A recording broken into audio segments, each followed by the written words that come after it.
The early 2000s were an especially confusing period for the old guard of heavy metal and their fans.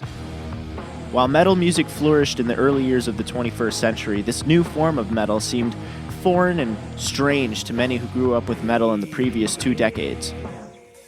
While the macho nature of metal still prevailed, singers began to adopt rap-like deliveries, lyrics became a lot more revealing and soft compared to what was featured in previous decades, and guitarists began to tune their instruments lower and lower. Even the image changed. The standard tight or ripped jeans were swapped with huge baggy cargos, the long hair swapped with spiky short hair often with highlights, and oversized t-shirts, reminiscent of rap videos, were extremely popular in metal circles. Bands like Korn, Slipknot, and Limp Bizkit dominated the airwaves, and a genre that came to be known as nu metal was the most prominent form of alternative music found on the radio. While we often look at nu metal today with a condescending eye, this music was all the rage at the time. You couldn't go to a mall and not see some kid in huge pants with a Linkin Park tee and a chain wallet. Produced Black Album was a smash hit, selling over 16 million copies to this date.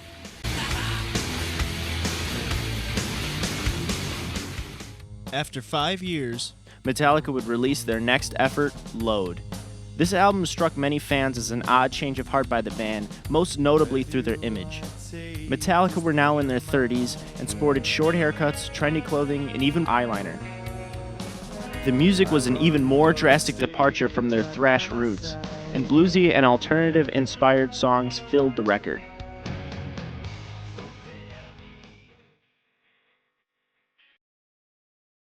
"1997's Reload would continue further on this path, even featuring a sequel to the Black Album's The Unforgiven, and one that had a very strong country sensibility to it.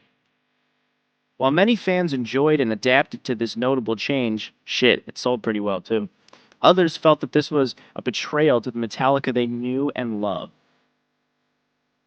Unfortunately, the metal community has never been too fond of experimentation or evolution in their favorite bands, and it's often that metal fans will trash their favorite band's record simply because it does not fit their high standards of what a metal album should be.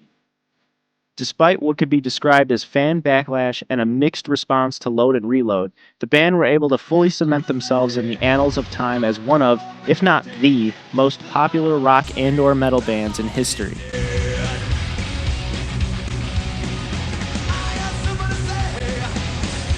The following years would see some creative stagnation on the part of the band, as 1998 would see the release of Garage Inc., a double-disc compilation of covers, and 1999 would have Metallica release a live album with the San Francisco Symphony Orchestra entitled S&M. The year 2000 would be a great turning point for the band. While working on a song for the Mission Impossible 2 soundtrack, Metallica would find that their yet-to-be-released single was already on the radio, thanks in large part to the person-to-person file-sharing site, Napster.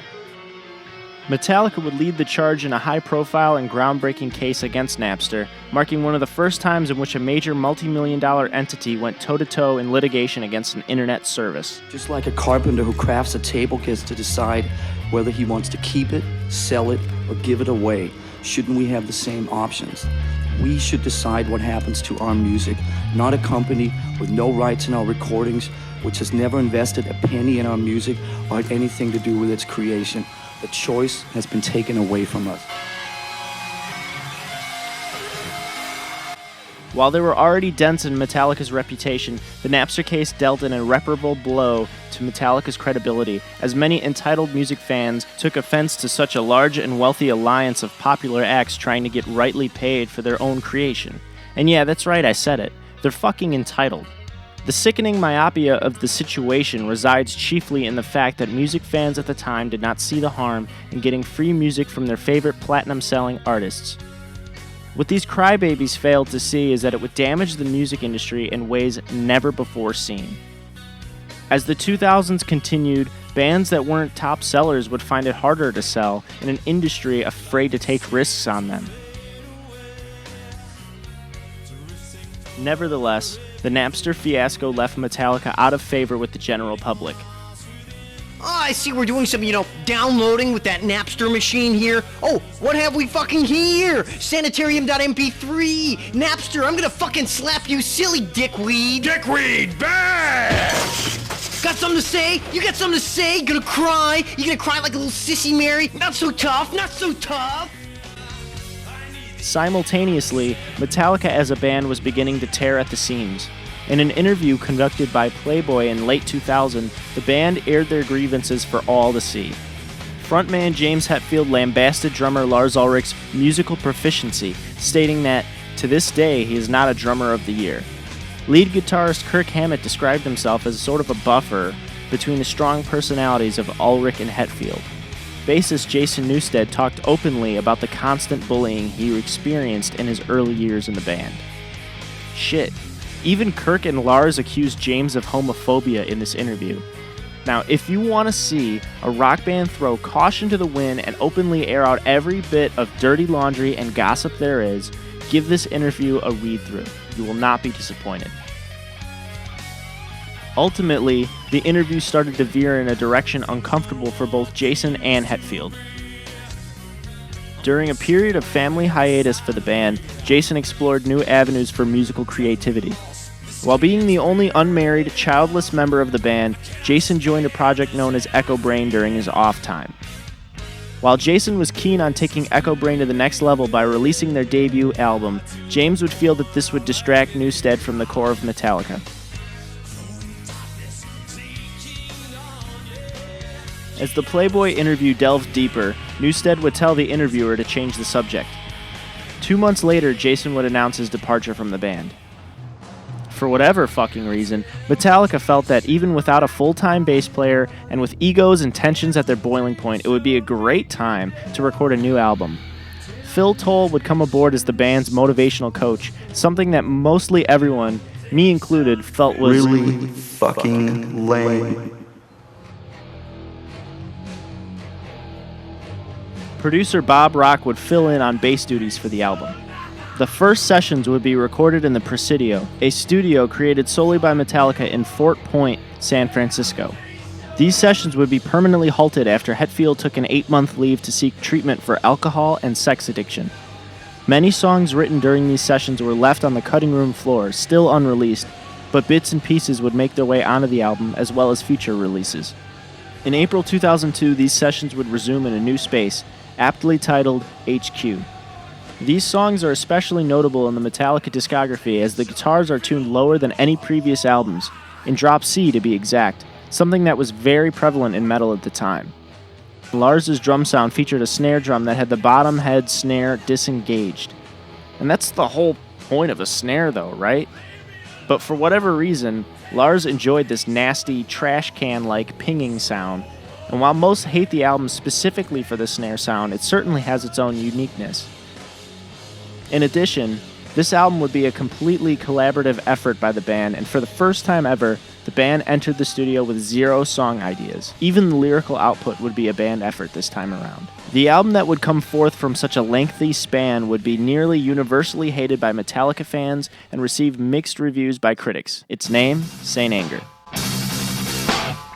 Now, I'd like to preface this review by stating that my tastes and critiques in my young age and love of musical experimentation may be slightly different from the standard fare that you've heard by so many. Shit, my favorite Metallica albums are Load and Justice. Don't expect a review by a generic Master of Puppets worshipper.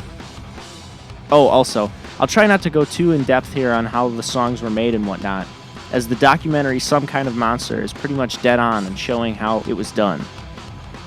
The opener, Frantic, is a great show of aggression. Right out of the gate, you can tell that the production is something very different. It's very dry, cold even. The guitars are brittle and bare. The drums in both performance and sound complement the song quite well. James's vocal delivery has never seemed so tortured and unfocused, and I mean that in a good way. There's a point in one of the choruses in which James starts to lose his breath and lets out an impressive, unhinged shriek. Take a listen.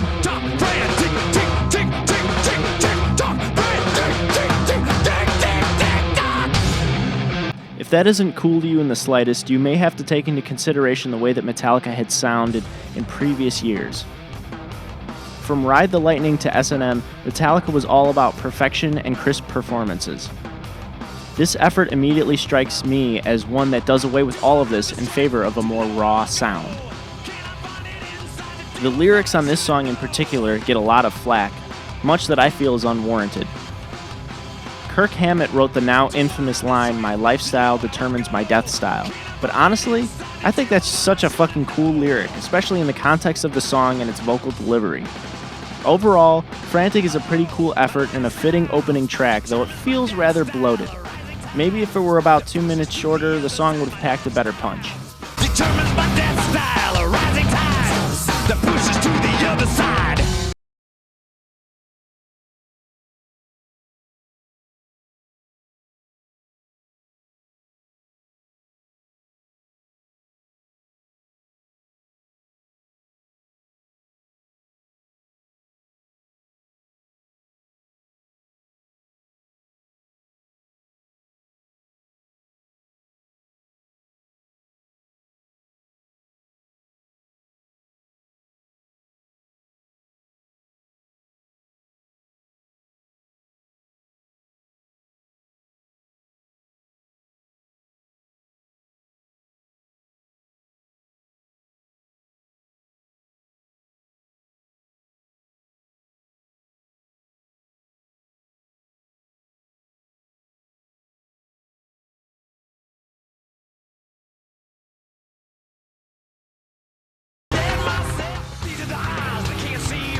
Some Kind of Monster. God, I fucking hate this song. Interestingly, this ironically titled song is a mishmash Frankenstein of both Presidio and HQ sessions, and it really shows. There's a section in the beginning that sounds a lot more like the jams that were heard in the Presidio sessions, which lack the concise aggression that most of the album contains. It seems to me like the Presidio sessions felt slightly more like a direct continuation of the Load and Reload albums, whereas the HQ sessions were much more focused on creating a heavier atmosphere. Even the verses were recorded during the Presidio sessions, which is why they seem dull and uninspired. As Lars notes in Some Kind of Monster, the documentary, not the song, these are excerpts of 3-hour jams. Nothing more perfectly describes this track than that. It sounds like they jammed on something that they weren't extremely happy with, took the few parts that they mildly enjoyed, and copy-pasted until it was 7 minutes long. The lyrics here suck so bad, and you can tell that the collaborative effort really hampered the potential for this song, as if there were any potential to begin with. Seriously? We the people are we the people. Those are the best lyrics you got? Boring and bland. Fuck this song.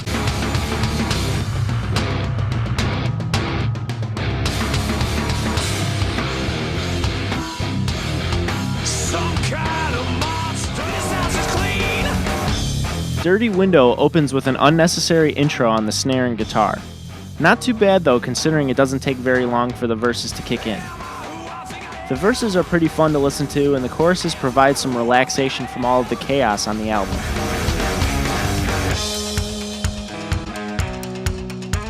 I'm judging, I'm jury, and I'm execution. I know I just heavily criticized Some Kind of Monster for its more chilled out sections, but on this track it doesn't feel like it's out of place or shoehorned in via Pro Tools. The song has some decent lyrics, but nothing on the level of previous efforts. There's also a bridge in here that just seems horribly odd, and it's repeated twice. Even though this song feels a lot shorter than the other tracks, there's some fat here that ought to have been cut.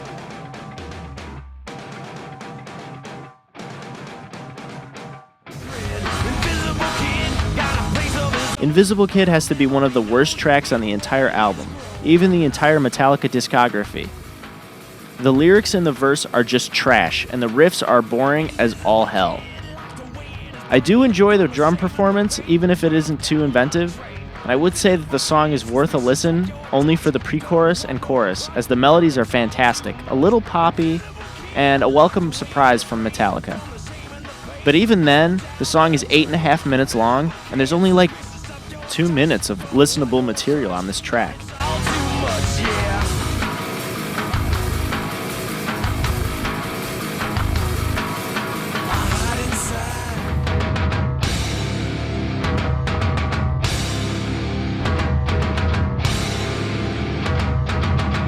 My World is another HQ and Presidio Frankenstein. However, it doesn't feel quite as forced as Some Kind of Monster. James has some absolutely killer vocal delivery on this track, and at one point even going from a hushed whisper to full-on screaming. The guitar work isn't that special, and the drumming by this point in the album has begun to blend in with the rest of the tracks, but I don't mind. The entire song is pretty fun to listen to, and one of the only ones on here that I feel deserves its runtime, at about 5.5 minutes. Motherfuckers got in my head. Tried to make me someone else instead. It's my world now. It's my world now.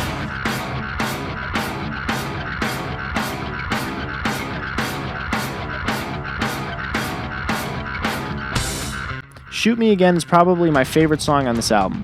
It's far too long, but what it does right is that it has some great guitar riffs, intense drumming, and more poppy melodies in the verses.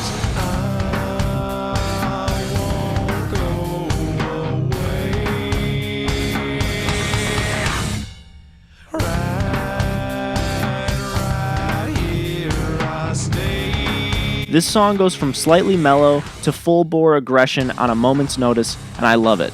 The chorus is nothing like any previous Metallica songs, with lyrics and melody that feel more akin to nu metal than anything else. The drumming by Lars Ulrich is fucking nuts on this one, with a ton of extended blast beat segments. Now we're talking 1980s skank left-right blast beats, not 1990s hammer blasts. I'm sure there's some shortening that could have been done to this song, but I still thoroughly enjoy it in its entirety despite its length. Bite my tongue, trying not to shoot back.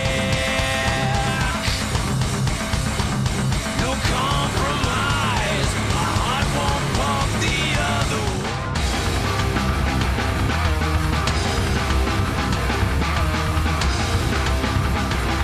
Sweet Amber features a riff I'd more expect to write on guitar, get bored with, and scrap. How they turned it into a full song is beyond me. There's not much of value in this track until around the 3.5 minute mark, in which all fucking hell breaks loose. There's a climactic riff and some nice double bass work by Lars. This section is so good they should have written a different song around it. She holds the pen, the spell's the end. She traces me and draws me in. She holds the pen. Even the lyrics this time around are superb in this section. She holds the pen that spells the end. She traces me and draws me in. That is some brilliant writing, and because I have no clue who in the band wrote it, I can't really attribute it to any singular person. There's a heaviness to this piece that feels like it has to be influenced by more extreme forms of metal, but knowing James and Kirk's tastes in more straightforward metal, it could have just been the result of stumbling upon a really cool riff.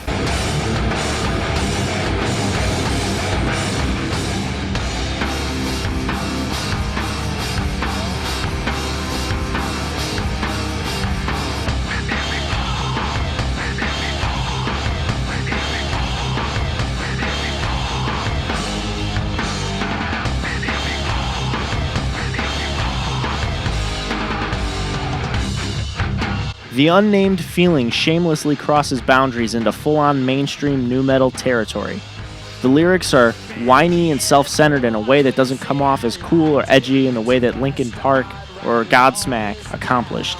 But in fact, it's super fucking weird when a grown 40-year-old man sings these lyrics. There's a bridge in this song with the lyrics, "Get the fuck out of here, I just want to get the fuck away from me, I rage, I glaze, I hurt, I hate it all, why me? I cannot sleep with a head like this, I want to cry, I want to scream." What's really sad about all of this is that kids that like music with this writing would likely have a tough time relating to a relatively old band in a midlife crisis. And look, I know that they didn't really write these songs for anyone other than themselves, but you can't tell me that these songs weren't at least partially a response to the state of music. But more on that later. The unnamed feeling rolls around in the muck of its own self-pity for 7 minutes, looping choruses, verses, and bridges over and over for no reason other than Metallica's own self-indulgent need to punish its listeners for purchasing their album. It's actually kind of catchy at certain points, but that wears off once you realize you've basically listened to the entire song by the halfway point. Otherwise, I think the vocals are decent, the drums and guitar work are solid, and there's some more noticeable bass work on this track too. Now notice how I haven't said anything about the bass thus far in this entire video. It's because the bass hardly does anything noticeable on this album. It's buried in the mix and a non-factor for the entire 71-minute runtime. Safety in this loneliness, but I cannot stand it anymore. Cross my heart, hope not to die. Swallow evil, ride the sky. Lose myself in a crowded room. You fool, it'll be here soon.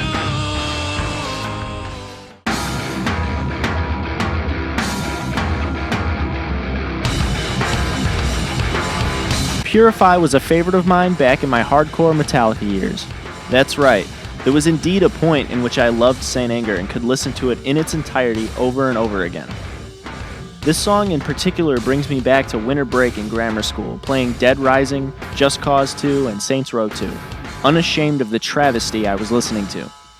But this song, actually, it's not that terrible.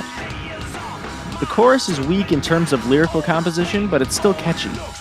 There's a post-chorus section that's super tight and makes me think of mid to late 90s Metallica at its best.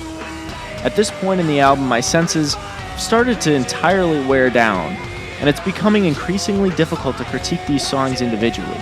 Despite that fact, I had found ease in how close I was to finally finishing this wreck. There's some pretty inventive drumming by Lars here, even if by this point I've begun to realize that Lars essentially went in recording some super heavy-hitting drum tracks to this song and didn't bother to add any fills to color the music. Remember how on Justice there's some clear effort by Lars to play drum fills that would progress throughout the song? That's entirely gone here, and it's hard to say that the guy's phoning it in, as I could see a lot of passion in his playing during the recording session, and it's really telling to me of both Lars' incompetence as a drummer and Bob Rock's incompetence as to not push for overdubs to keep at least one element of the music fresh and changing throughout each meandering song. I think this one in particular has some of the best riffs on this record, probably neck and neck with Shoot Me Again, but it wouldn't have killed them to try to add some edge to the music. So far, the album has been either dull-sounding clean guitars, which actually work at times to their credit, or very dry, distorted guitars. Maybe some wah, chorus, delay, I don't know, fucking anything? Just some effect or sonic manipulation to change up the sound, even if for a second. But I guess that was too much to ask, not to mention the fact that Bob Rock and the band were dead set on writing an album that intentionally sounded like a garage recording.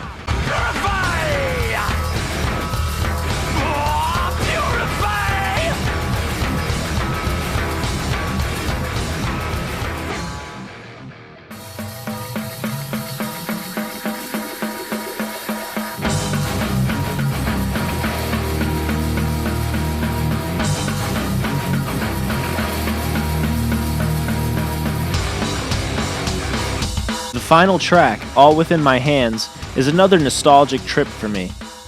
From the scratchy intro, I get zipped all the way back into 2009. This was unequivocally my favorite Metallica song at one point in my life, and in a way, I kind of understand. It's just extremely fucking aggressive, with about 80% of the song played on a crash cymbal. There's a few twists and turns throughout the song, and the verse comes as a bit of a surprise drum-wise. James could have really done better to try to sing in key in the verses of the song, but you could kind of say that about any point in this entire album and it wouldn't mean much. This song falls prey yet again to the soul-crushing behemoth that has bogged this album down from the very first track. I know I've harped on this a ton so far, but I figure that this final track would be an important time to address this. When you say, okay, fuck it guys, let's stop being dated and get with the times. No more guitar solos, let's tune to drop C, let's write a little bit more like what's playing on the radio. Why did you forget that all of those popular radio songs are 3 fucking minutes? Why would a song need to be 9 minutes and have no fucking solo? Why would a metal song need to be 9 minutes in general? Okay. I'm all for long metal songs, provided they have enough interesting twists and turns throughout to keep me interested, like old Metallica did. This song, which serves as a microcosm for the entire album, is just a constant soul-sucking agony of copy and paste repetition that is unwarranted. It's unnecessary. But seriously, man, god damn it.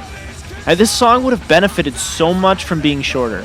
The verses are decent, the chorus is powerful, the bridge riff's fun at times, and the ending is fucking sick. Just trim the excess, my god. This song has always gotten a lot of heat for its outro. James repeatedly screams, Kill, kill, kill, kill, kill. Kill, kill, kill, kill, kill. Kill, kill, kill, kill, kill. Kill, kill, kill, kill, kill.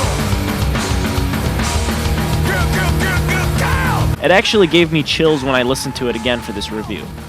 It's brutal? I mean, I don't think I've ever described any piece of Metallica as brutal, but this is about as brutal as Metallica has ever gotten, and I actually love it. I remember in my younger days as a drummer, I must have broken so many cymbals to this song alone. It just exudes anger in a way that the rest of the album kind of falls short of. I think this song could have been a great closer had it at least been like 4 minutes shorter. Ultimately, Saint Anger was a moderate success, debuting at number 1 in 30 countries with over 2 million copies sold to this day. Metallica, while months earlier were tearing at the seams, had found peace through the outlet that was this album. The band found their new bassist in Rob Trujillo, received an MTV Icon Award, and witnessed dog shit artists disgrace their music. I'm your dream, make you real. I'm your eyes when you must steal. I'm your pain when you can't feel. It's sad but true. Bounce, bounce, bounce. Come on, y'all. And they still somehow maintain their metal legend status after the snafu that was the Napster case, the release of this album, and the transparent view of the band that the documentary Some Kind of Monster captured. Metallica is still releasing albums, and while stale and uninspired, still sell in the millions. Now, if you like this video, you should probably drop a like, maybe subscribe, maybe even give some feedback. Who knows if your favorite or least favorite album will be next on the list for a retrospective. Anyhow, I'm a Darker Standard. Stay tuned.